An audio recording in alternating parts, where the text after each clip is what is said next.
promote the growth of Tigres in English through analysis, discussions, interviews, and more. Welcome to the La U Times podcast.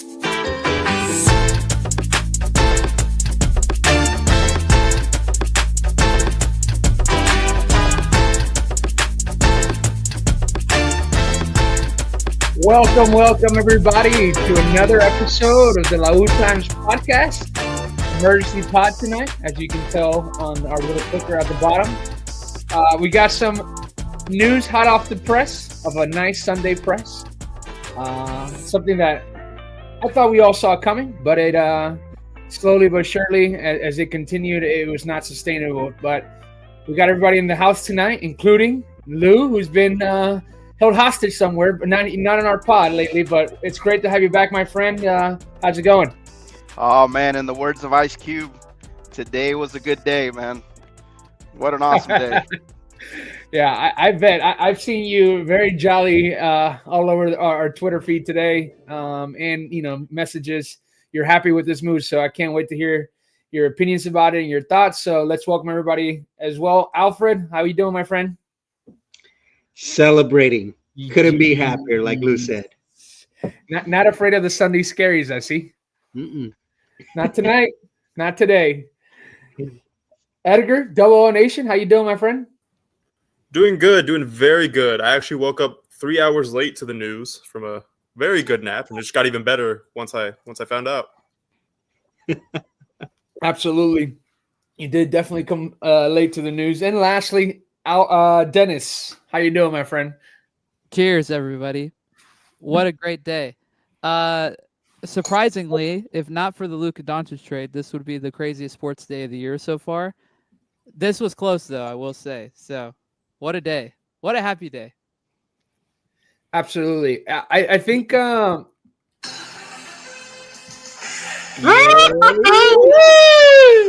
Yes. Turn up the hymno, man.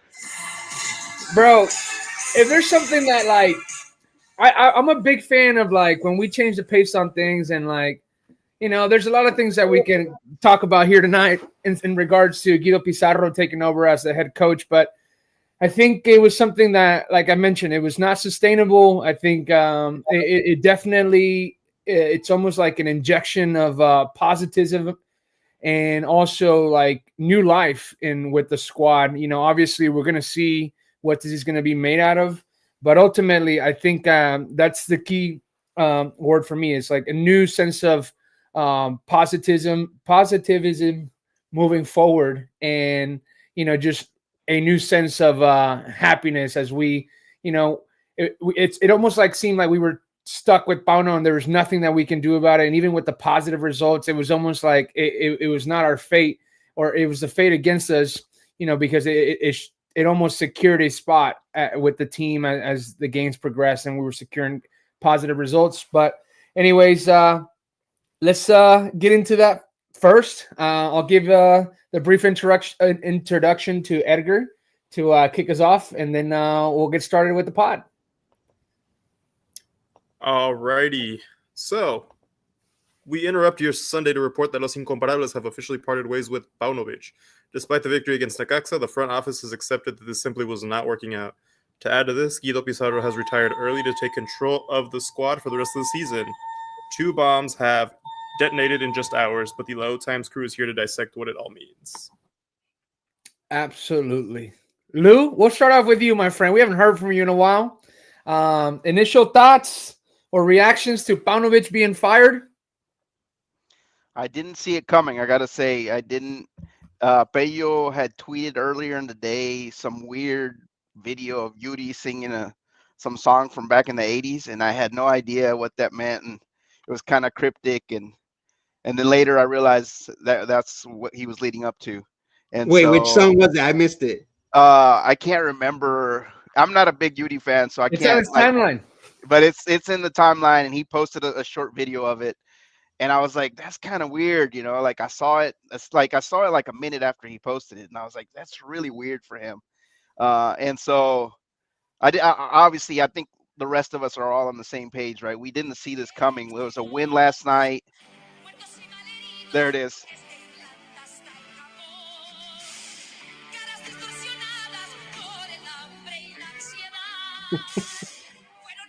I've never heard that song.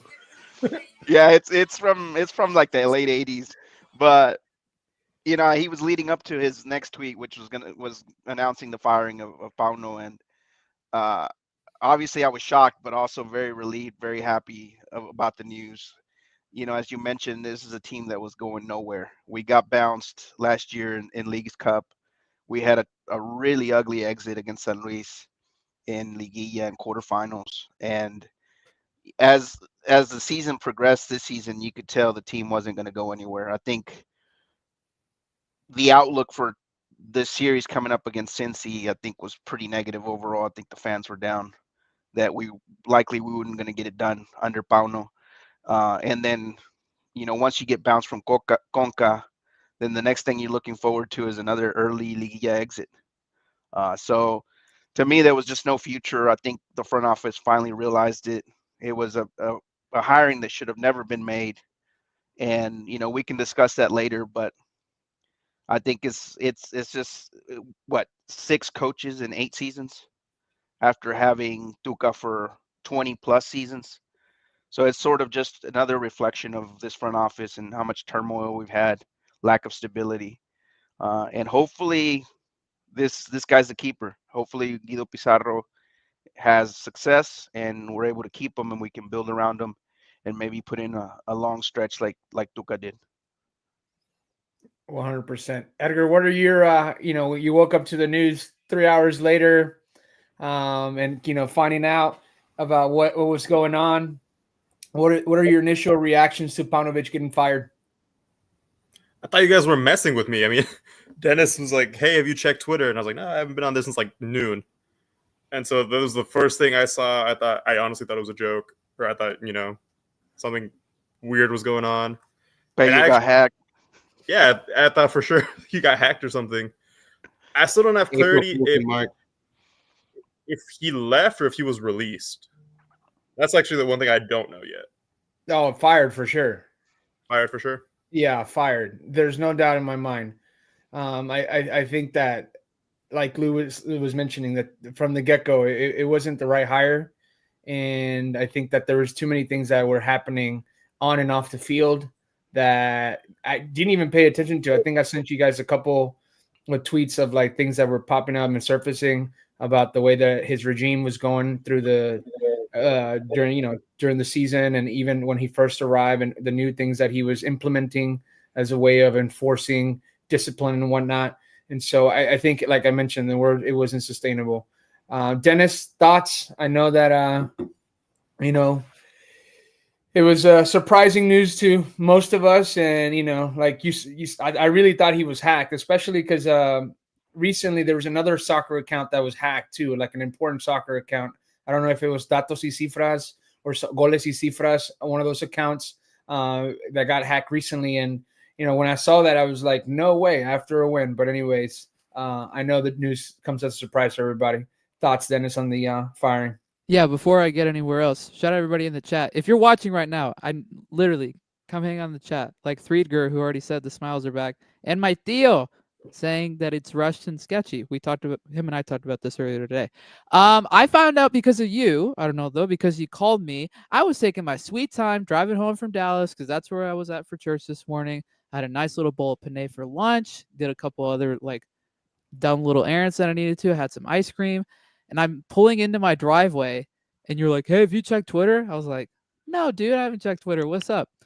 And then you wait for me to to say my reaction, and I just kind of like freaked out looking at. I saw the thing about Guido becoming the coach, and I just put 2 and 2 together instantly that Bonovic was gone. My gut reaction is it's great news that Banovic is gone. It's great news that Guido is becoming the head coach. The timing of it is the biggest concern and the biggest like thing about this for me. Because obviously, especially with what we've kind of come to find out and as we've kind of put together in our brains the last few hours, this was something that had been brewing, most likely. I mean, I find it very hard to believe that he would have picked his entire coaching staff just on the fly, just like that. So the fact that they were already there at the first practice tonight for him, that says a lot. we didn't really talk about it last night during the game, but that video of them of the team doing the little like uno dos tres tigres like right before they got out on the field, and Panovich is just there, just like kind of watching as like a bystander essentially.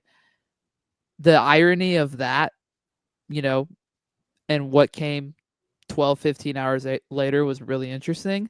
Um, yeah, I mean, we're going to get into it. There's a lot to dissect about this, but I'm pleased with what has happened as far as like just the decisions. But again, the timing of it, the fact that this is happening 2 days before a very important first leg in Cincinnati, and in the midst of just a tough fixture schedule is really interesting.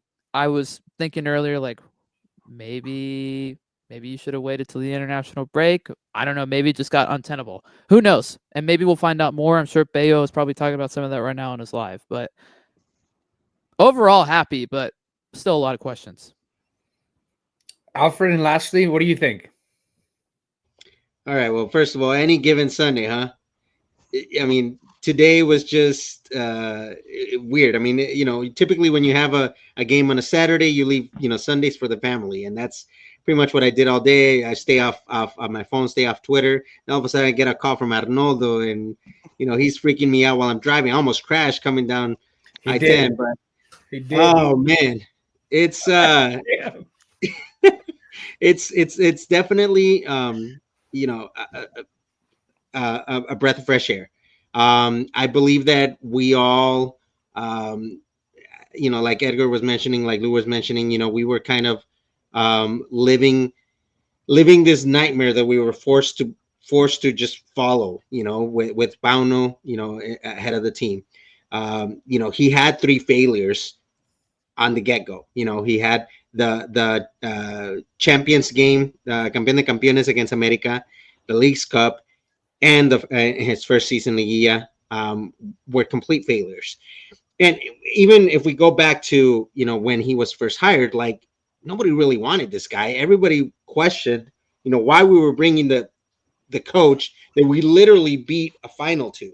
Like it was ludicrous, what was happening. And we were forced to, just go along and support the team, and, and obviously celebrating all these wins, knowing that we were being coached by somebody that was not leading us in the right direction. And I think that was the decision maker for the front office, that, despite the wins and despite their good results, we've all talked about it. They were all product of, individual performances. And because of that, because you couldn't really see what Pauno was bringing to the table, you had to move on from him. So, we're getting your the comment from your tío Arnoldo, and obviously Dennis is also mentioning, the timing. But I mean, talking about rushed, I don't think it's rushed. I think it's late. There's late timing in this decision. This should have happened in December, not, in the middle of February. So, I want to say it's early. I mean, it's at a good timing because, Conca's coming up. I would rather see the team, under Pizarro trying to get that Conca title than to go through that pain with Pauno. So I'm glad it happened today. So everyone's happy with the decision. Now I want to ask, was there any positive action or things that were left behind under Paunovic during his tenure at Tigres? No. Maybe Profe Ortega. I think Profe Ortega, at least initially, kind of gave us, better conditioning at times. I think it's not as noticeable this year, but I think early in the season last year, you could start to see Professor Ortega's hands in some, especially I saw improvement in guys like Gorriaran, for example. Better conditioning with some of our guys like Lainez, I think is better conditioned than he was under Siboldi. So there's a few bright spots, but overall, there's just too many negatives to ignore.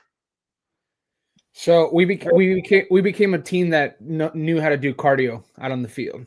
That's what you're telling me. Well, in the off season, from what Peyo reported, is what we mostly did was Yeah. a lot of leg work, a lot of strength and conditioning. So I think it short of the product is shown. I think we're even though we're an older team still in certain areas, we still battle for the full 90 minutes, at least in on the conditioning end, on the stamina end.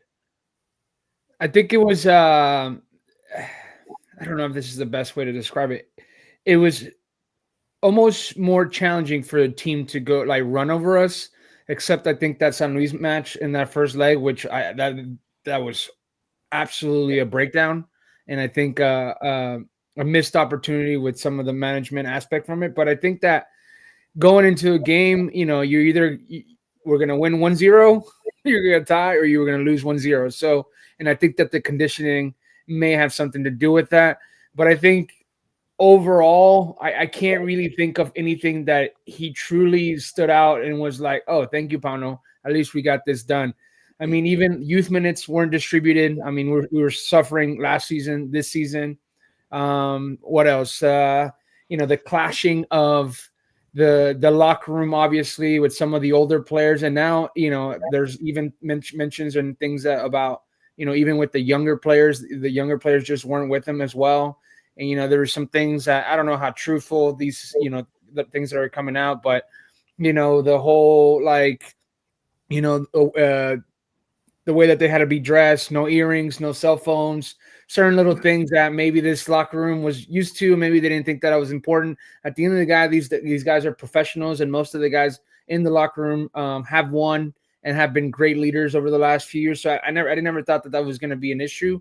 I think what I was looking for, and one of the things that I was excited about at the beginning when he was brought on, was the fact that he was going to come on and like implement a more refreshing style of play with a defensive coordinator, an offensive coordinator, midfielder coordinator, and none of that happened. And as the games progress, I think the only in the beginning, like you mentioned, Lou, with Profe Ortega, we were a dynamic team, pressing and recuperating the ball early in possession from the from the other team and anticipating passes and higher up the field. But that went away after Leagues Cup, and even maybe throughout the middle of the Leagues Cup. Like we didn't really see that transition onto the league, and ultimately it just became a very stale product, very predictable, very easy to manage from the opposition to play in their favor for a positive result, whether that was through a tie or even a small margin of victory. So I really don't think, I mean, other than maybe he was a good person, I really, that's probably the only positive thing that I took out of him being at the helm of Tigres, is that he seemed like a good, genuine person, but I don't think he was the match for the Tigres coaching position. And I think, Alfred, you touched on it perfectly. Like even from the get go of bringing him on and having that hire after you beat him in the championship, and now where we're at now. So ultimately, what do we think about? You talked about the timing, Dennis, and everybody is in agreement here, and I think a lot of people outside of this pod, and who's watching, are in agreement that this was the best decision. What do we think about the board's role in this and the way that they handled it, and moving forward, as we progress into this new era? We'll start off with you again, Lou. Well, you're halfway through the season, so you still have a lot of time to fix any flaws, kind of implement a system right before Liguilla. This team is poised to make either Liguilla somewhere in like the third, the fifth spot, possibly. So you're gonna give Pizarro the opportunity for the next 6, 7 games to kind of tune up his style, this system, implement whatever he wants on the pitch, his starting 11, get everything tuned up, and that gives you the opportunity to go into Liguilla ready to battle. So I think in that sense, it's good timing. Um, I'm with Alfred. It should have been done in December, but whatever, that's in the past. But right now, I think ideally you still have a long season ahead. You can still fix a lot of things. As far as CONCACAF, yeah, it's soon, right? So this next game against Cincy, I think we're gonna be running on adrenaline. It's gonna be like you guys mentioned before, a rally around the flag type of moment, right? the team getting behind its new leader. We got rid of Pauno. Now we get behind Guido, and it's going to be a lot of adrenaline, just a lot of emotion. And this team obviously has played together for a long time, so it's nothing new. I don't see them changing a whole lot, honestly. For this next game, you're only 2 days away, so there's not much you can do in practice. But I think what it's done for us is given us a spark to be able to now, with this new sense of uh, of purpose, to be able to go in and battle in Conca too. So all we need to do is just put two good games together against Cincy, and then now we're back in the conversation of being contenders for the Conca again, which I think we can all agree with Pauno that looked really bleak, especially Cincy coming up, possibly getting America, getting Los Angeles. a lot of tough teams ahead, and so you know these next two games we just need to put in good effort and just decent tactics, and I think we can pull through. And then that's going to give us a good spark, some good momentum to go into the rest of the season. Yeah, absolutely. I think that the way that the calendar sets up, even though Conca is an important match, it's a two-leg match. We also have Querétaro, which, obviously, it should be a favorable match. Anything can happen, obviously. But ultimately, I think the calendar aligns itself to allow Guido to settle in nicely and not be under pressure, even though with And, all the injuries the team is carrying. and I think Arnoldo too. Another factor that you're going to see is the fans really rally behind this team now. There was this stupor hanging in the air where fans had gotten so fed up. I can't remember who mentioned it earlier, that it was like it seemed like there was no exit, right? We were just stuck in this bad relationship. Uh, we had no purpose. The team was stale. It looked like we were going nowhere. And with this new change, I think the fans are really going to get behind Pizarro. Kind of reminds me of that Pumas game with Chima, where the crowd was just electric those first few nights. I Yep. think we're going to get that, especially in the Conca game. We're going to have that. I just feel like the crowd's really going to be into it. So I think that'll be another push for us. You know what helps with that? 3 of the next 4 games are at home. You fly to Cincy, you come back. Querétaro, second leg of Cincy, and Santos are all at home. Yep. Nice. Oh, that. It's a perfect scenario. I mean, it's a perfect scenario to recoup some of the players back from injury and settle into that role. And I mean, he's been in this role even without being the head coach, right? Like the last couple of years of Guido Pizarro on the field, like even he was even questioned by many people in the media and fan base that his time had passed. Obviously, he found new life being a center back and even won the best center back of the league. A year and a half ago now, something like that. Year ago. And year ago, yeah, and being an all-star, and that was into a role that wasn't traditionally his. I mean, if you really go back to the timeline of it, he came in as an 8, right, playing as a box-to-box midfielder, and Tuca turned him into a defensive mid, and then obviously slide into the center back position. So a player that's played all over the field. He's even played goalkeeper. He's played forward now. He's literally all over the pitch, and he's always had great professionalism, good work ethic. Everybody speaks wonders about him, teammates, media. And so having that role already have been almost presented itself through everything that you've gone through with the squad and the success and the failures.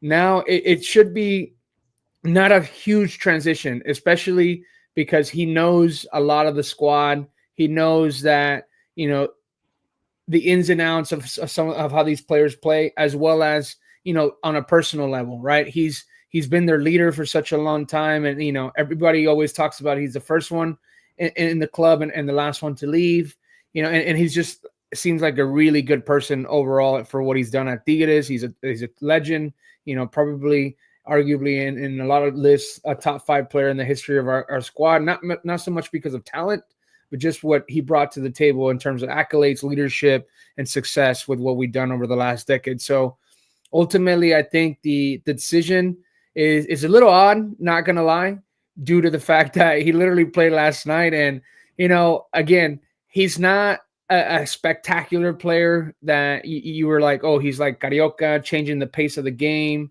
or a guy that was scoring goals like Gignac. But he was a guy that was always very professional on the field, broken nose, bloody noses, lots of injuries, by He played goalkeeper once. yeah, by showing just his grit.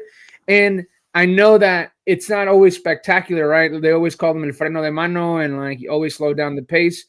But I mean, at 35 years old, like he still had a lot in the tank to give in terms of form and always being in shape. I saw a sprint from him and Bernardo Parra yesterday, tracking back. Pizarro was first on the ball, even though Parra took off running first. Is it a consequence of Pizarro's, more consciousness of where he needs to be on the field? And Parra's more just like, I got to get back just to the, instead of like, gliding over to the defensive pressure that I need to get to. And I saw that and I was like, this guy still has some in the tank. But fast forward into what we are now, that's the odd thing to me is that this guy was literally on the field last night, had a good game, for what it's worth. And now he's introduced as the head coach. So thoughts on just the general consensus of what he brings to the table, what your thoughts on as him transitioning from a player to now a coach. And we'll start off with you, Edgar.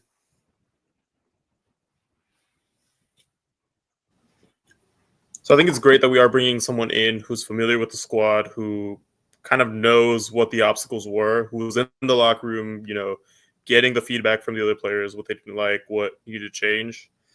And definitely a very skilled and very bright individual. I think this has always been in the cards for him to, at the end of his career, transition into management. Sometimes a lot of players, you don't see that within them, and they just, take that decision after retirement or after like a year and a half of just enjoying retirement.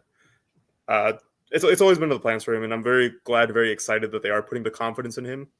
I know it's been a little bit criticized on social media today that he's inexperienced, that he's not ready for a first team, but I think everything aligned perfectly to where he is the correct individual to be taking on this team right now.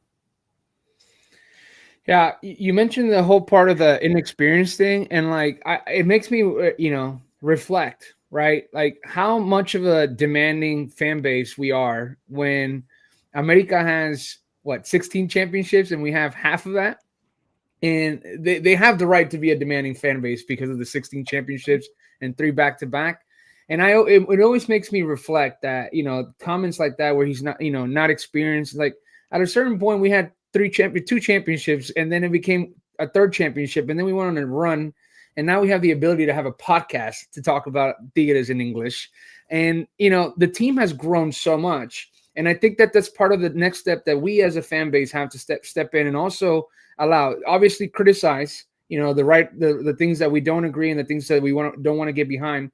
But I think that to use this as an opportunity to like almost throw in the face of some of these players, and especially the older players, because that's what I heard throughout the day, whether through tweets or spaces that I was listening to, is that there's such an easy target for everyone to attack. Oh, they have the club kidnapped or the locker room kidnapped, and they make the decision. Now we know who makes the decisions at the club, and it's like, yo, like these guys have been successful for a reason. And we're moving into an era of soccer where the age doesn't really matter in what you bring to the table, right? Like who is the most prepared, who's the most knowledgeable, who's the one that took, from all of their coaches and experiences that they had, that they are going to implement that on the field. And this could be it. This could be an opportunity for Guido. I don't think he ever thought that this was going to happen as quickly as it happened. But again, it was something that it wasn't sustainable with Paunovic, given the thought that the players weren't buying into what he was saying. None of the young players and none of the old players. So Guido Pizarro getting the opportunity of a lifetime, an opportunity that might make at least 80 to 90% of the fan base happy. And maybe just due to the fact that we're moving on from Paunovic, I think that, people are still going to be skeptical about Guido Pizarro taking over. But nonetheless, I can't think of anybody that would come in or would take the team on now besides Profe Cruz. And I think we all know that Profe Cruz is not the right move for Tigres, even to Chelis. So I think if you're going to bring somebody for a couple of games or to finish off the season, there was not much to choose from. And I don't think a coach is going to come in and really do the whole thing that Siboldi did unless it's somebody from the inside, somebody that understands what the colors mean, what the club means. And not only that, but also the fact that these guys, that he was part of that new success that the club found in its this new or this past decade that we experienced with success. So not sure if you were going to say something, Alfred or Dennis. Well, I was gonna say I feel like part of the rationale in making this decision is that maybe considering when you think about the season that we're in, obviously he was playing, but now that he's not, um, him stepping in as coach, while this is also most likely Rafa's last season, most likely Guignac's last season, uh, potentially the last season for other people. I feel like part of the reason why you make this decision now is that maybe you try to recapture some of that magic from 2023, right? Because a lot of what happened when we brought in Siboldi was, good structure, going back to the basics, a magical run from Sebastian Cordova, and just good vibes. I know it's like it's not a tangible. I mean, it is tangible in its own way, but it's not like on the field stuff. But vibes in the locker room matter. Like, it doesn't matter what sport you're playing in. Like, that's a big deal. Like, when relate this back to the Mavericks, like there was a saying when Jalen Brunson was here about immaculate vibes only. When that run was happening, when he was here with Luca, when they made the Western Conference Finals, and those vibes kind of went away when Jalen left. Now you've kind of fixed those vibes. Now taking away Pauno, who was stinking up the place, and bringing in Guido to start coaching when everybody at the institution loves him, like you just mentioned, who's had an incredible career, a guy that has been working so hard to, get his coaching licenses recently, getting a master's in coaching, another degree I was reading up on earlier. He is prepared for this moment, and we can talk about whether or not he is the most qualified all we want, but from just a pure like stability, culture, vibes perspective, could not have been a more perfect fit and a more perfect decision to do this right now. And maybe that's what they're banking on is that you want to send these other legends out on a high note. You try to replicate what happened 2 years ago by doing something like this, and maybe that's why you do it now. And I could totally see why if that was the reason. Fans always make the argument, the inexperienced argument, to sort of prove that inexperience equals failure. But not only is this sport filled with examples of first time coaches that were very successful and first time coaches that went on to be very successful, like Guardiola. You have there's plenty of them. Klopp. In basketball, there's plenty of examples. In football, there's plenty of examples. Urban Meyer, for example, comes to mind, of really very successful coaches. And I'm on the I lean more towards that Guido Pizarro is going to be an extremely successful coach. Like, I think he's going to be very successful. And honestly, like maybe 10, 15 years from now, we might be saying, wow, we had that guy. Like, he might be that good where he ends up coaching an elite club in Europe. Especially being praised by recently, and even nothing to do we were like what's going on and what we were going through with him being hired, but Osorio praised him tremendously. And Mr. Rotaciones doesn't talk about that great about players or praises players, especially opposing team players after a match, and he sat there on the press conference acknowledging how great of a coach Guido Pizarro would be once he had the opportunity. And we can talk about inexperience and argue it back and forth. And obviously, we don't know. We don't know what the future holds. But what I do say about Guido that he has going for him is that he's extremely disciplined, and that means something. He's a man that's gonna be very committed to this club. He's not a mercenary. He's committed to the institution. So He's not going to be a Diego Coca type of guy who, wants to go to the next great job. He's an institutional guy. He's been here forever. He loves the city, loves the team, really identifies with the team, the fans, and I think the fans are going to get behind him. So he's got, to me, the positives are a lot more than the few negatives that people might mention. And I just have a lot of trust in this guy because he knows the locker room. He knows these players. There's buy-in from the players, and so I think you're going to get a big push from the actual team itself for a successful run. And there's going to be commitment once the front office sees the success that he's going to have. There's going to be commitment from the front office to put together a good plan for the future, where we're able to keep this guy, at least 5 years, put some good teams together for him, some good squads, and he can, do something similar to what Tuca did, or even better, perhaps. Um, my question is, when will we get to see his true style? Right? We At this point we don't know. Does he like to play direct? Does he like to play on the counter? Is he going to be a possession-based type of player? Is he going to want to press high? We just don't know, right? There is no body of work there to we could say, hey, this is going to be his system.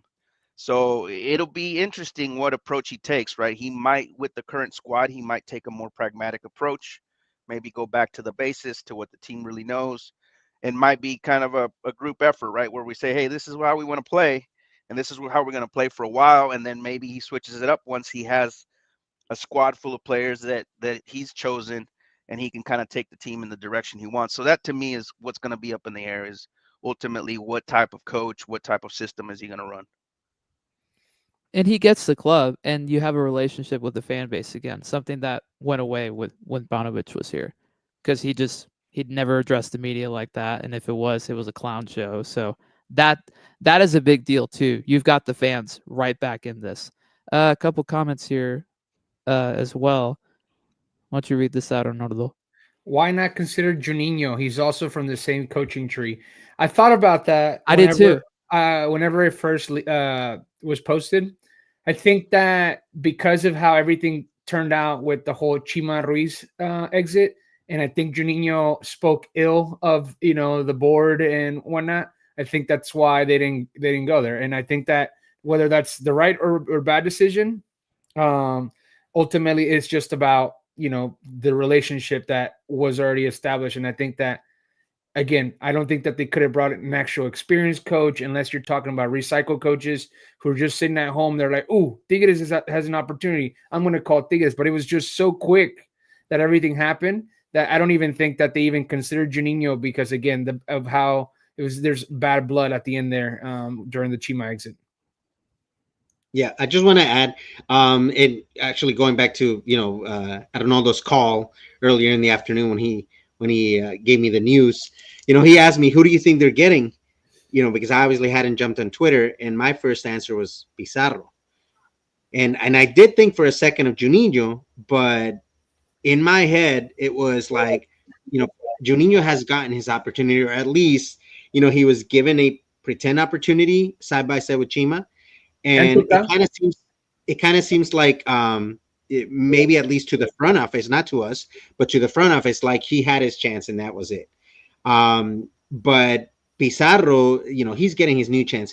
And I don't want to be negative Nancy here, okay? I don't want to be that guy. But let's just say hypothetically, there's a lot of theories out there on the internet right now. A lot of people, there's people on the positive side, there's people on the negative side. But let's just say that the front office is in one way or another, trying to make a decision to negatively affect Pizarro. Like, say, let's throw him in and see how he fails, and that way, the fan base is like, see, it doesn't work that way. I just feel like this isn't going to be the case with Pizarro. I truly believe that he's a capable human being. Not just because of what he's prepared himself over the years, but just simply as a person. I don't think he's failed in life, and at Tigres. I myself, when he came in and when he first played, for a team, I was probably not on his side. I was one of his detractors, and didn't like the way he played. Just being used to the type of players that we used to have running the midfield. It kind of felt like he slowed the game down, and he wasn't fit for Tigres. But over the years, he proved me wrong. He proved me so wrong. Just his efficacy and being able to play in any part of the field, being able to contribute in any way to the team, whether on the field or in the training ground or in the locker room. I just feel like he's the guy that will work his ass off to make sure that he gets everything right, that he does everything right and does everything the right way. So, like Lou said, I think he's going to be very successful. Whether it happens in this stunt at Tigres or not is still to see. Obviously, anything could go wrong, whether it be injuries, whether it be, just results don't go our way, luck. But in the end, I do feel that he's the type of player that he will work his ass, or the type of coach now that he will work his ass off to become one of the best coaches. So I am truly on the Pizarro boat right now, like seriously. And I think just like us, a lot of the fan bases too. And like Lou mentioned, these next few games at home are going to be electrifying. They're going to be electrifying because I don't think the team has had the support that they're going to have over the last year. They haven't had the same support that they're going to have in the next few games. We're drinking the Kool-Aid, boys. Alfred and I, we're drinking that Kool-Aid, man. I can't wait to be at 2 of those games next week. Also, look who showed up to training today. Oh wow, he exists. Dude, I've heard so many things about him. Like he doesn't live in Monterrey, and he's been out of the country. Honestly, I mean, it doesn't really matter at this point because everything. I still have mixed feelings about the guy. I don't know. Yeah, but we'll see. Let's bring it back to. We talked a lot of positives about Guido Pizarro, and Lou touched about the inexperience. So did Edgar. What would you say is the con here of hiring Guido Pizarro in the overall picture? Well, you risk a Chima Ruiz effect too, right? Alfred mentioned luck, and as soon as he mentioned luck, I remembered Chima, man. Like Chima went through a little streak of bad luck, and the fans turned on him, and what ended up being a very euphoric start turned into the fans turning on him, and there was just a lot of bad negativity going on around him, and so I think there's going to be an initial honeymoon period with Guido Pizarro that's going to last a good 4 or 5 games, I would say at least, and after that, that's when you start to see which way things will go, how the dice would roll with him. There's still concerns with us not having a 9 that can produce. I mean, think about it. Gignac is probably injured until Liguilla, and Nico hasn't shown up, and so he right off the bat, the one negative is that he's inheriting a club that doesn't have a scorer, right? And so that's worrisome. That's not his fault though. No, it's not his fault, but it's going back to that luck thing, right? Where that you mentioned is it could be a series of unfortunate things that happen that could turn things sour for him. And then if things go sour, then the front office could say, hey, we're cutting it off.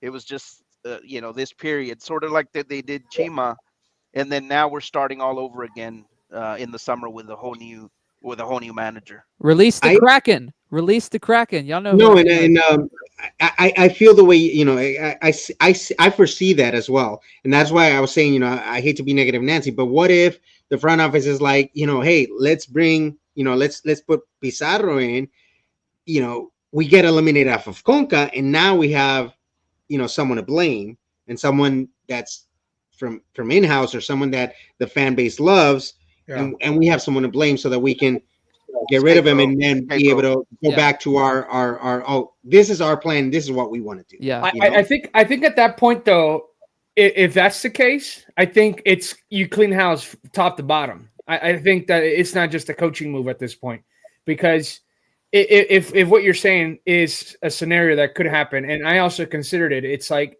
with everything that's been going on with Paunovic, and you're getting positive results, and then like you fire him, maybe at the end of the season or with the Conca exit, and then right, you bring in a guy like Guido Pizarro, fans love him, what it means to the club, yada yada, et cetera, et cetera. It's easier to blame that on him and diffuse the attention. But I think at that point, everything has to like be cleaned out. That I'm talking about Culebro, I'm talking about Torrado, I'm talking about even like Duener. I don't know if Duener has a family interest there, But but I then think that takes us back to the question of like who is really in charge, who's really pulling the strings here for that to be able to happen. yeah, and that's where this decision sort of like brings that up again into that brings us into that conversation that it's like who made the decision? Was it Culebro? Was it Duener?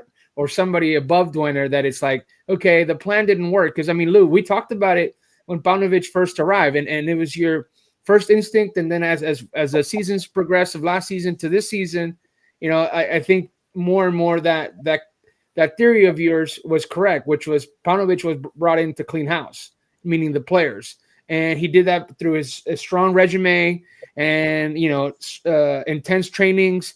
But then I think about because I've seen like sort of like many people commenting about that. I was like, oh well, him bringing Ortega and a strong training style wasn't fit for everybody, and I was like, dude, these guys have been around playing professional soccer for a while and they've won championships. Conditioning, it's not something that they're afraid of. So when you take it that route, it just didn't work out, right? But I think in that first theory that you brought up, Lou, that he was brought in to clean house, like now where does that leave us? Because that plan didn't work, obviously. Yeah, and I mean, there's a lot of comments surfacing because of this, because of the timing, everything else. One thing I will say though is that, and I think Bayo confirmed it earlier, is that there was never any locker room fighting. So they didn't go to blows. They didn't yell at each other after the Necaxa game. There was none of that going on. I think on that sense, I can take the player side and say the players were true professionals throughout it, through the whole thing, and they've been through really a lot of ups and downs. I mean, after Tuca left, they've been sort of the stepchildren of Liga MX because they've had And six who managers in 8 seasons. So and who's been the leader of that locker room within the players? Guido. yeah, Guido. Guido. Yeah, So if there's one reason why this group has still stayed afloat and why our team is still in third place, and why they didn't just tender la hamaca, how they say, just play bad to get the coach fired, is because of Guido, because he rallied the team and said, hey, no matter who's out there in the coach seat, we're gonna go out there and do our best, and we're gonna do this, we're gonna do that. He has been coaching this team from within the field. yeah, yeah, definitely, for sure. At least for a year now. Uh, I want to take the tinfoil hat off and say that I think that the front office made this move just because they feel he's the best fit at this moment. Like, are there better candidates elsewhere? If we were to shop around until the summer window, absolutely. There's better coaches with far greater resumes for sure. But I think at this moment, given the circumstances, he's the best man for the job. And I'd like to think that the front office realized they made a mistake.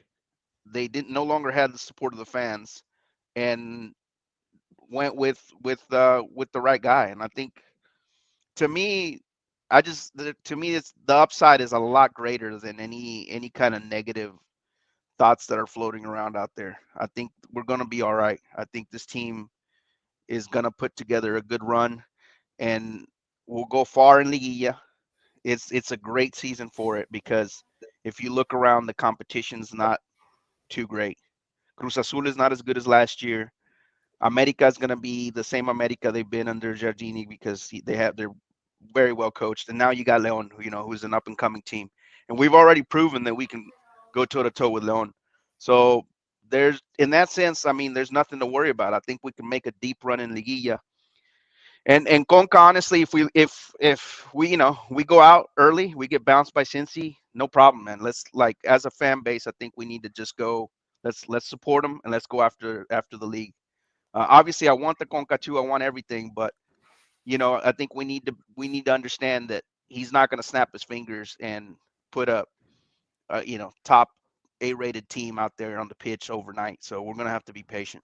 Especially because we got injuries. Like, he doesn't have much to choose from yet.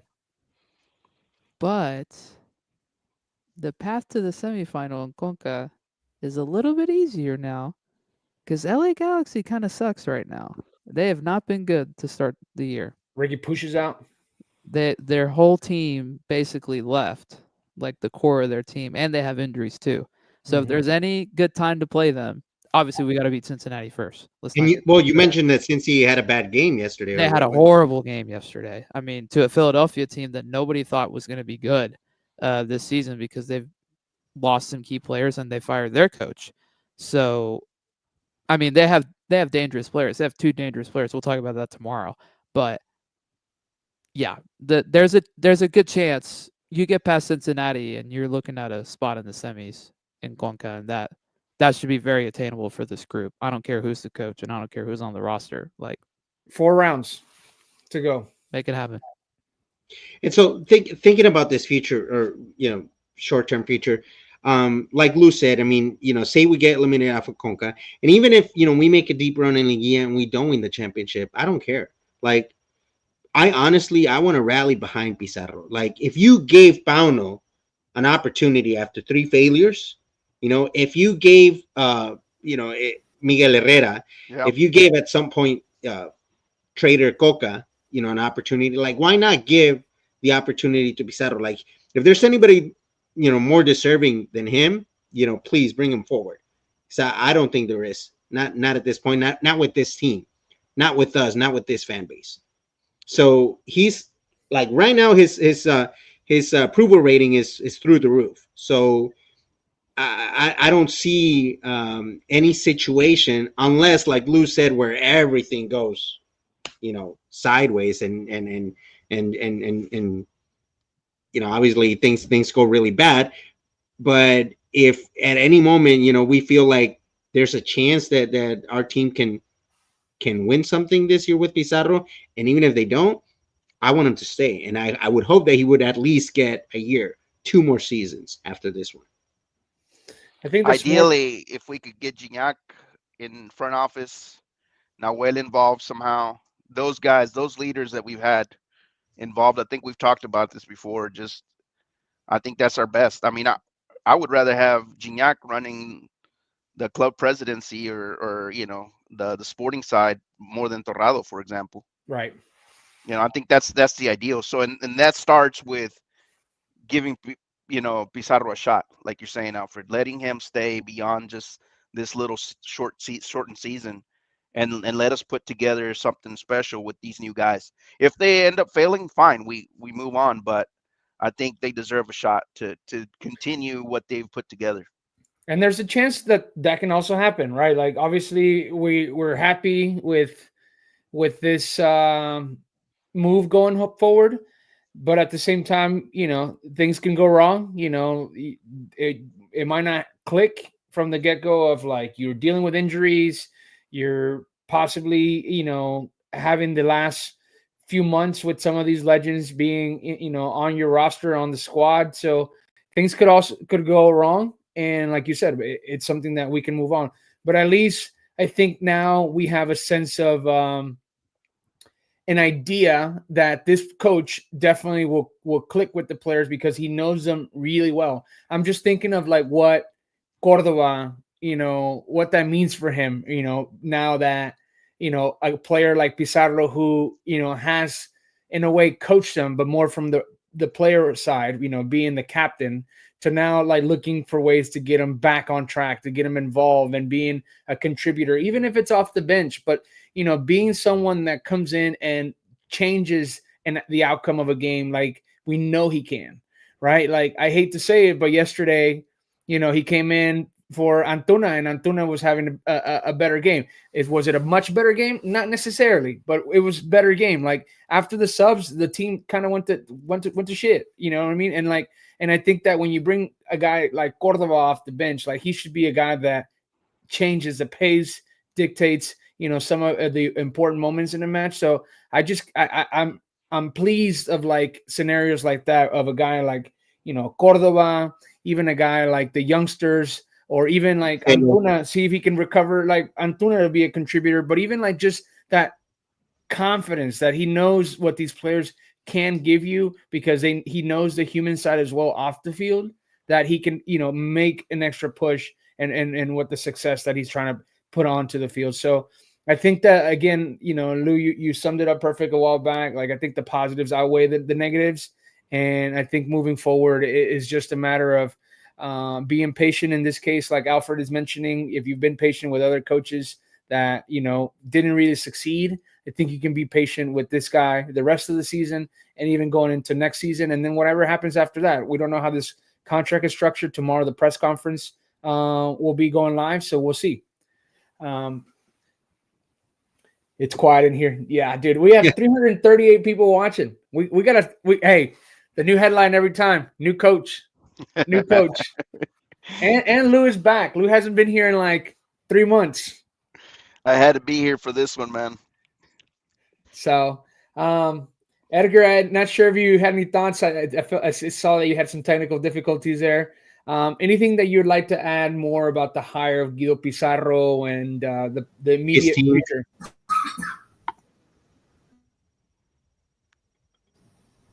So did you guys discuss one of the big questions that's been circulating on social media is what happens with his presence on the pitch? Oh, no, that's a great thing to talk about, because with like 4 days left before the registration window closes, you now have another foreigner spot that may be almost impossible to fill between now and then. Got to be a free agent, right? It's got to be a free agent, and there's not a ton of options out there. I know I jokingly said Roberto Firmino, but he still hasn't been cut by his team in Saudi yet. And I mean, the only other like big name free agent that I can think of is like Paul Pogba. Like, is Luis Quiñones available? Let's get the band back together. do you want to cut his loan back? Honestly, I wouldn't hate it. I really wouldn't hate it. Oh, look who's in the chat, Sean. Hello, Oh, Sean, man, what's up, man? Our boy. Cheers. Congrats to you on your Europe trip. No, but that's a big deal. And I know we just talked about it on our last episode. We talked about what the new like shift in formation and the new shift in positions did to our depth. Now that's kind of depleted again, because you don't have the bigger center back depth that you had now that Angulo's kind of shifted there. And with Reyes being hurt, and Lord knows when he's coming back, because there's really hasn't been any clarity on that injury. Now you're kind of looking thin there. You're not as thin in central midfield, because I think Parra's been very good the last 2 games, and I hope that he gets a lot more minutes, because I've been impressed by his poise and what he's been able to do. And maybe that's been helped by Guido being alongside him, specifically last night. So thankfully, I don't think we'll be too hurt in midfield, but I am a little bit more worried about center back than I was last night. Yeah, we're one injury away from crisis, being in trouble and at the center back spot. Does Joaquim have a twin brother or anything that we can call? Can we clone him? Guys, and I don't want to seem ignorant, but is it possible for Pizarro to coach and play? I mean, because like if push comes to shove, it is possible, but I don't think that he wants to do that. I mean, no. But if push comes to shove, like I mean, I'd rather have Pizarro jump in. We'll know for sure tomorrow morning. Yeah, because he's got to maintain himself registered as a player. But I don't think so, man. I really don't think that he would take this opportunity if he wasn't going to put his full focus. And I think being a player coach wasn't going to be the right move for him. I like this comment by Sean, by the way. I hope he immediately plays a 4-4-2, grows a mustache, and starts yelling at everyone. A I like that. Ted Lasso mustache. Yes, please. No, like Tuca. It reminded me. I saw a tweet earlier that of like, "Hey, how's Pizarro gonna, come out dressed to the?" And it was literally the Tuca fit. And the video of him, the one where he's like crashing out from all those years ago. Oh yeah, from the when they're in Cancun at in Yeah. the preseason. So I What mean, a Edgar brought up a good point. Regarding Pizarro now, taking the his himself off of basically our roster. Um, Obviously, right now we still have Swarg, who apparently is still injured, or might be coming back. Who knows? Gorri is definitely still injured. So right at that spot, we're talking about the CDM. Now we're just left with Parra and Vigor, technically as starters, right? So Carioca. we're already figured out. Carioca. Well, Carioca is also, potentially still like coming back from injury, isn't he? No, he's good. He's good? I bet he starts on Tuesday. He with just Parra. didn't. He just didn't play last night. Okay, so then it's gonna be Carioca and Parra, or I would assume Carioca and Parra or Carioca and Vigon, starting on Tuesday. Yeah, I mean, I think with the more than anything, it's not what you're gonna miss. It's more so the depth. Just because I think that he was falling out of place with now Angulo and Joaquin being the center backs, and I think in a perfect scenario, like it was going to be Romulo and Fernando Gorreran in the middle, and Carioca and Pizarro possibly coming off the bench. The injuries allowed Pizarro to still be in the lineup, and like I said, I think it's more so now the depth more than anything than what he was actually doing with his play. I think he was still playing solid. I don't think nothing spectacular, but I don't think he was a bad player and somebody that was in the way. And I really do believe now that going forward, it's going to open up the opportunity for some other players to get back into the mix. I mentioned already Cordova, Carioca, due to the injuries, and I think Carioca, with everything that he's gone through, even going back to the Piojo Herrera time where he was on the fence of staying, and because he wasn't going to be part of the new Piojo era, but then you move forward, and then he's an important player in the Siboldi and the championship run, and then here and there with Paunovic, but then this season specifically, he was just casted away to the bench, and that's fine, but it was still a sour taste in many fans' mouth, just because it is his last few months, and just to cast him away on the bench, it just seemed odd. And almost like, go ahead. That's a great question. Do you think he plays a Tuca CDM minded style of game, or does he try to tap into the Siboldi model of inspiration and less maybe tactical acumen? I think it's going to be a balance. I think I saw some tweets talking about Tuca 2.0. We'll see. I mean, that's like Lou said. I mean, that's still to see. What is he actually going to bring to the table? What ideas does he have as to how we're going to play? He obviously knows the team better than any of us. He knows each one of those players. So I think he's just going to get the best juice out of them.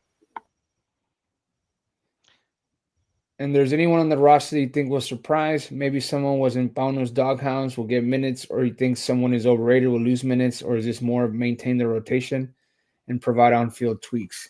I think Cordova is going to be one of the biggest improvements. I think you're going to see that guy kind of like back like he was 2 seasons ago. And I think Antuna is going to get better too under him. I think you'll see Antuna improve. I know you guys have lost faith in him, Release the Kraken. but I think he's gonna have a lot better second season than his initial start. Yeah, I do think that it's going to be a balance. Though I think that from just assessing from the experience he's had as a player, it would just he was one of his favorite coaches was Berizzo when he was at Sevilla. Obviously Tuca. Him being, like I mentioned earlier, a box-to-box, turned into a center defensive mid to a guy playing out of the back as a center back. I can't imagine not having a possession-driven game, but with also some, quick transitions, obviously taking advantage of the roster that you have currently. So I think he's smart. Like Lou mentioned when we first started, he's going to go back to the bases. Understand that for the sake of the comfortability of the roster, he's going to play a possession style game. He's not going to be too risque. He's going to try to do what he thinks that could be done with the players that he has. But I don't think he's going to get too creative with rotating too many players. I don't think we're going to see too many changes. If anything, maybe 1 to 3 changes. And obviously, as we get more players back from injury, that could change. I think especially early in his tenure, it's going to be a coaching by committee type approach. He's got leaders on that squad that are going to be in his ear, going to be telling him, "Hey, this is what's worked for us. This is what we should implement with the players that we have." And I think he's going to listen. And I think it's wise to listen, to say, "Hey, maybe that's not the system I want to implement in the following seasons, but what we have right now with the players, with the personnel, this is what's best for the moment." And I think he'll listen and he'll implement it. And I think it's going to be a little bit of Tuca ball. And honestly, it's good. Not bad. It's good. It's pragmatic. It's an approach that's worked for us. And now we have some athletes, so we've rejuvenated the squad a little bit. I think it could work, and hopefully, if for example, playing up the wings like we had been playing is no longer of his taste, and he has a clean slate now. He can work it however he wants. Tercero at striker. Who says no? That'll get him out the doghouse. I want to touch base on what his staff is going to be, and what he's bringing to the table. So it's been announced, obviously through multiple sources, what his coaching staff is going to be. And so one of them is Manuel Fernandez, obviously played in this guy, Matias Giraudi.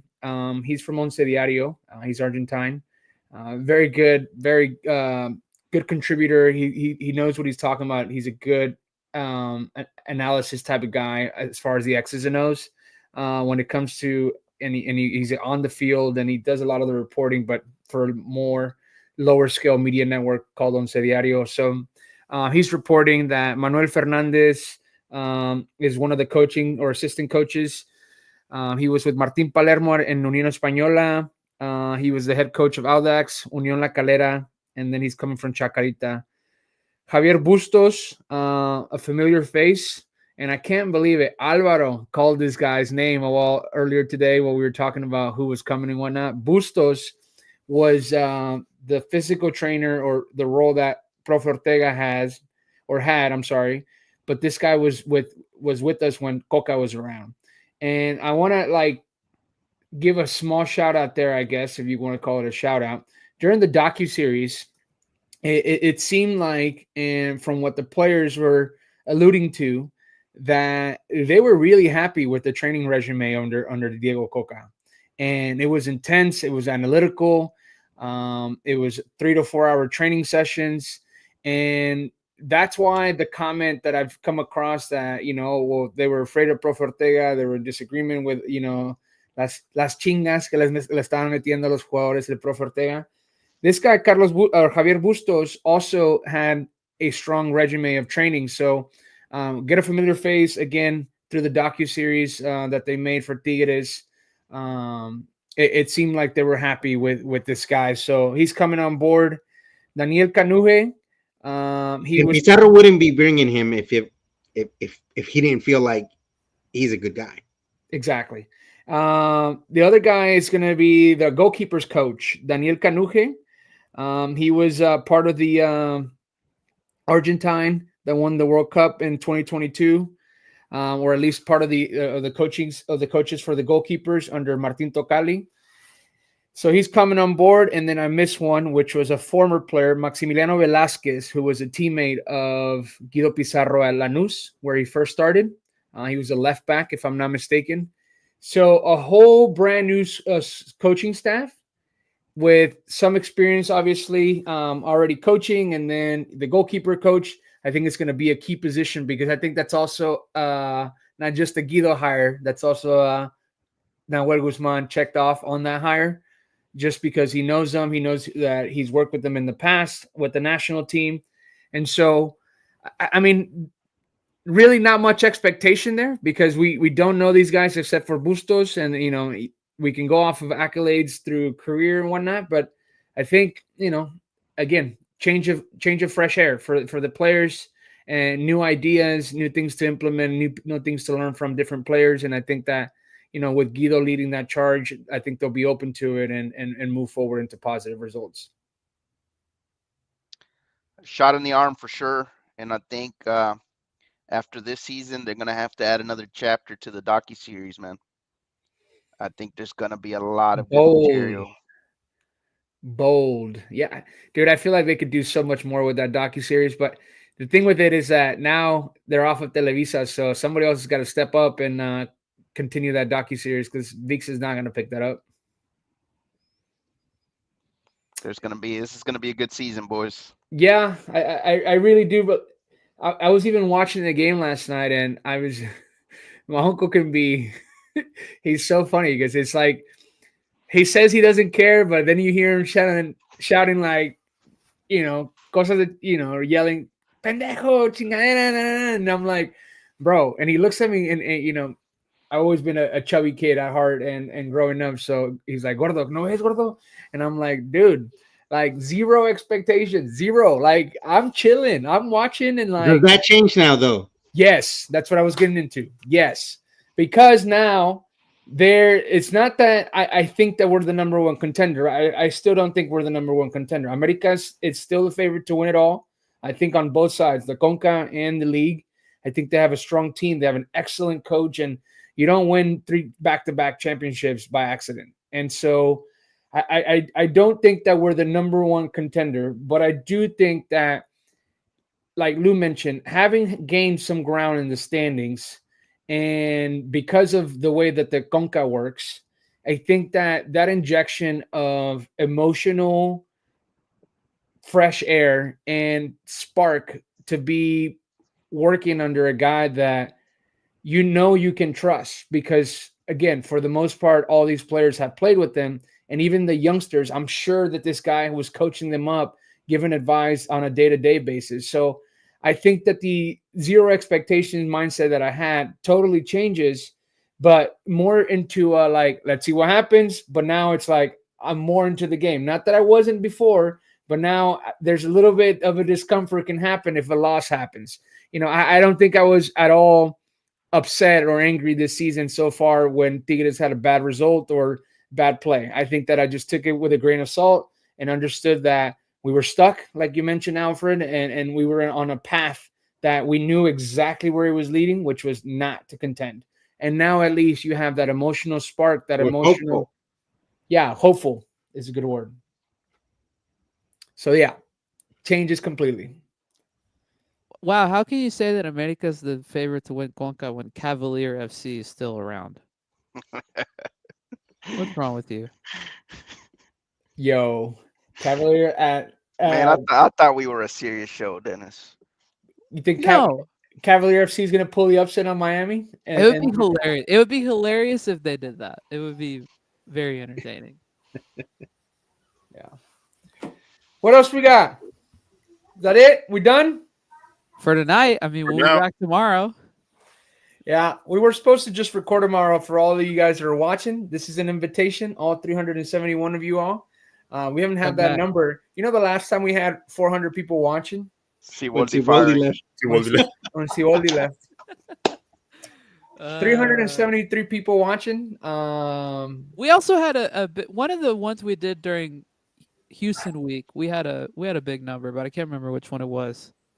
Was the preview against Miami? I mean, if I had to guess. Maybe, yeah. Hey, which, speaking of Miami, that was peak Pauno right there. That was the best. That's the best we got. That Miami game is the best game we've seen from Pauno. Yeah, because he won like 3-. We played. But again, how much of that was Pauno? Like, I mean. But that was the best the team looked, bro. I mean, we had some good wins after, but it wasn't impressive. It was like we won in bulk, but it wasn't an impressive win. That Miami game is where the team actually looked right, good shape, and looked like a functioning team. Best goal of the arguably the best goal of the era under Pauno was that one with the Brunetta little The volley. volley. Yeah. So again, all 373 people watching, come join us tomorrow. Tomorrow we'll be breaking down the match against Cincinnati on Tuesday. Our MLS correspondent here, Dennis Gartman, will break down the Cincinnati team. And We might have a guest visitor from Cincinnati too. Hopefully. Yep. Yes. possible Seriously, tune in. possible guest to talk about Cincinnati and also give us some insight on the team that we're facing and the current form of it. And then we'll also have a better idea, right? Tomorrow at 10 a.m. is the presentation of Guido Pizarro as the head coach of Tigres. And we'll see, what that press conference or there's some things that we can pull to talk about that he most likely he's going to talk about the leadership and his time at Tigres. But I'm also curious to see if like Culebro's going to be there or Torrado and what they got to say, because I'm sure they're going to ask Paunovic. They're going to ask questions about the situation with Paunovic, especially Guido Pizarro being a player under Paunovic.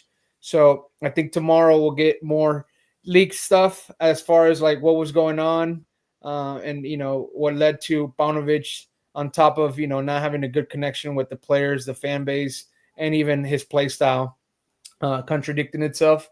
Led to his actual firing. So we'll see. Still lots to be discussed. I'm sure we'll retouch some of these topics tomorrow. But new head coach, fellas, on a scale of 1 to 10, where are we at on the meter as far as the new hire? I'm at a 10. Okay. 10. The only way I could have been happier if we'd have gotten Klopp. My boy. I'm at a 19, guys. 19. Jeez. Pizarro. I'm at a 10 until otherwise, moved So- another way. Don't be jumping off the bandwagon as soon as we have a bad result, bro. So who's the captain now? I would Oh, have to Nahuel. guess Nahuel. probably, yeah. For Saturday or whatever day we play Querétaro. That'll be interesting. Friday. Friday. Friday Thank you. game this week. Nahuel That or would be Gignac? interesting if we don't have Guignac and if we don't have Yeah, Nahuel. the order has always been Pizarro, second captain Nahuel, third captain Guignac. So if Guignac and Nahuel aren't available for Querétaro, then we'd have a new. Brunetta, probably. Tercero. I think Gorri? Gorri, though. Isuto. Maybe Gorri too. Gorri has shown a lot of leadership. Yeah. The no. past I think it goes to the back. Joaquin. Angulo? Nah. Javi. No, Javi. Aquino. Javi. Yeah. Aquino. Javi. Yeah. Yeah. Aquino. Yeah. Yeah, you're Carioca's right. already been a captain. I don't know what game it was this Yes. season. He was a captain. So if he gets included in the lineup, that's a possibility there. Because, obviously it depends on the injuries. I asked the question because for other coaches, it's been that order, right? Pizarro, Nahuel, Gignac. But now it's Pizarro's at the helm, and he's been the captain for the last 5 years. So, does he automatically choose Nahuel or does he go with Gignac? I don't know. I'm curious to see. He could wear the armband himself while he's on the touchline. Hey guys, isn't it curious how beginning of the season we were talking about Carioca leaving, and Carioca, being his last season, and there being Pizarro's last season. Yeah, but Pizarro, I think was the one that was going to leave the easiest because he's been set on coaching for a while now. Like it almost like, and I know we talked about it a while back.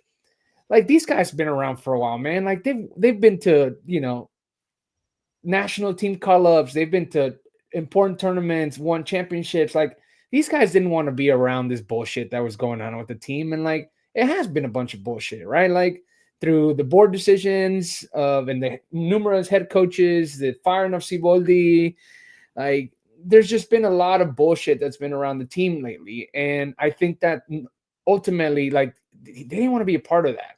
Like even like Carioca, yeah, he got 6 months. They love the squad, but at the same time, they also like their money, and they know that the money that they were going to get here is probably going to be better than anywhere else they're going to go. So I think that they understood that they didn't want to be around mediocrity, and the club was on a good trajectory to head towards that. Now that Paunovic is out, that could be changed, and more positive things could be happening or heading our way. But I think that he was like the easiest player out of all that I saw that was going to transition out easily. You think Cemex tightened up the screws? and maybe some calls were made above Culebro's head. About Said, damage. hey, Has to. enough is enough, and this is the direction we're going with. I think so. Well, bro, if you really reflect back on everything, like everything, and I hate to like bring it back to everything that we did in that last decade was going to be like thrown to shit with everything that we have going on now. But no money for transfers, multiple head coaches, the firing of Siboldi, the weird online presence that we have at times now, like the non-reporting of injuries. Like, what does Diego Reyes have? What does Nando Guerrero have? What does Romulo have? Like, there's no like everything that we seem to like have accomplished as a club and like that we accomplish on the field itself with championships and accolades. You would think that like the off-field stuff would be the easiest part to like shape and path, to into a direction that led you to be a more important club. And I'm not saying that Tigres is not. I really believe that Tigres is now sitting at the table that brings a lot of money in terms of attention because of the traction that we as a fan base provide for multiple media outlets because of how great we can be as a fan base, but also how toxic we can be as a fan base. And so you would think that all that success would put you on an easier path to be a better club off the field, and with the decision making that was happening, it all pointed that we were not. And so this could be the start of something, Turning point. a good turning point. Yes, a good turning point. Yep. And if you come back tomorrow, listener, we'll also recap the Necaxa game. And guess who else is back tomorrow? Femenil. Game tomorrow Amazonas. at 7 against Chivas. So we'll come live probably after that game's over. I want to know where all these people are listening from. Are they in the States? Are they in Mexico? Yeah, if you're still watching, drop your location in the chat. Guys, this is the most people that we have watched in a long time, and this makes me really happy. But again, I think I'm just going to start making the headline. Hey, we're bringing Lucas Lobos back. Hey, Walter Gaitán is going to be the coach, just to see. We're turning into a clickbait clickbait. podcast. Bro, we're Hey, on bro. YouTube for a reason. It's all about the views, bro. Muere Guido Pizarro atropellado. No, come on, Lou. No. You could have said Pauno. If we're gonna go all out, bro, we might as well, Siboldi makes amends with the club. What? Dude. Oh, here we go. Antonio. from Alaska. Wow. Nice. Wow. Shout out to you, Antonio. Yeah, that's awesome. How cold is it up there right now? That's what I want to know. Dude, I'm gonna send you a message. I'm gonna send you a message. We got to get you on the pod to talk about your story. What are you doing in Alaska? I don't think I know anybody that lives in Alaska. Mm-mm. That's awesome. Threedger, half of y'all are from Houston. Whoopee. Come on, Threedger. Like we didn't already know. Oh, that. come on, let him shout out H-Town, man. H-Town, baby. H-Town struggling after the paliza que Inter Miami gave them earlier tonight. Where else are you guys watching this from or listening to? 51 degrees. Wow. Damn. Warm. Not That's bad. warm for them. Not bad at all. Wow. Honestly, I expected worse. Yeah. I mean, it is March. Yeah. What else we got, fellas? Are we done? Or are more people checking in to see where they're from or watching us from? Or are we done for the night?